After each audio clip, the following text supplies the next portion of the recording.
Surfing in LA can be really tough. We had a lot of wind last night, and so today there's a ton of wind swell. I was looking at the forecast, and the forecast is showing on Surfline that most of the swell is coming out of like the straight west, and it's about 4.5 feet at like 8 seconds or 6 seconds. So really short period. There's a ton of waves, as you can see today. And days like this are one of those days where you don't want to maybe necessarily up the wave count. You want to be a little bit more like deliberate on, okay, cool, these are the waves that I want to repeat. These are the waves that are going to get me better.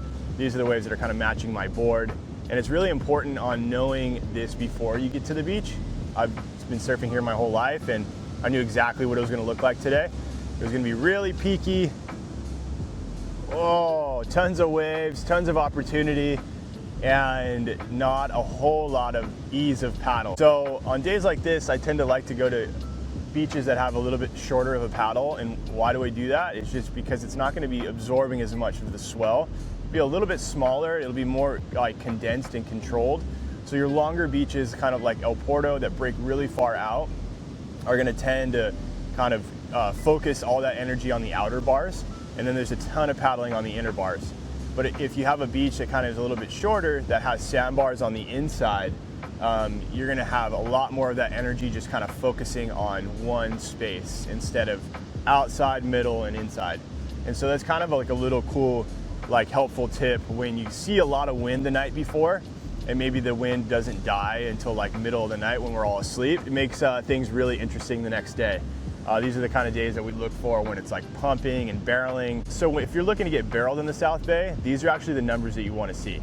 Because the night before, it's a little tricky because sometimes the buoys don't pick up the wind because the wind will flip and switch. This is all really just like wind dependent. Local kind of storm type vibe.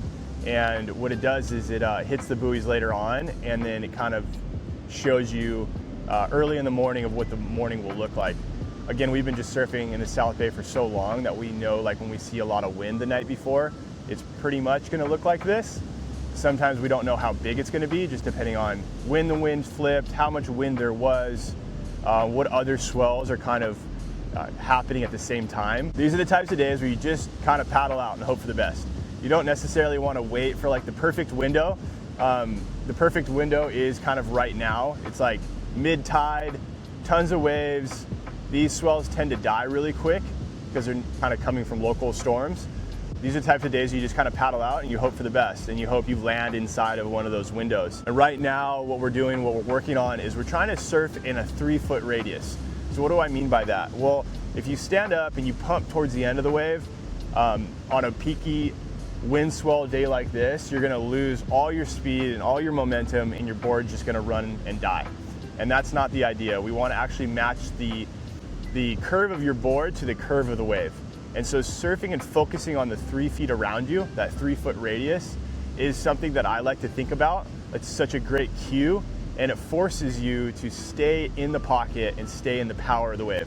No matter if it's a 1-turn closeout, if it's a big floater, or if it's like you catch this crazy wave 3 turn to the beach, or somehow you luck into a really cool steep barrel, focusing on the 3 feet around you actually helps you maximize your surfing and the board you're on in the moment. So if you see swell or wind in your forecast, and then you see swell like this in the morning, anticipate that you're gonna probably drop your wave count, you're gonna probably surf a beach that's a little bit shorter, and you're gonna focus on surfing in the pocket. Surf 3 feet around you, match the curve of your board to the curve of your wave, and go out there and get some waves. Let's keep building.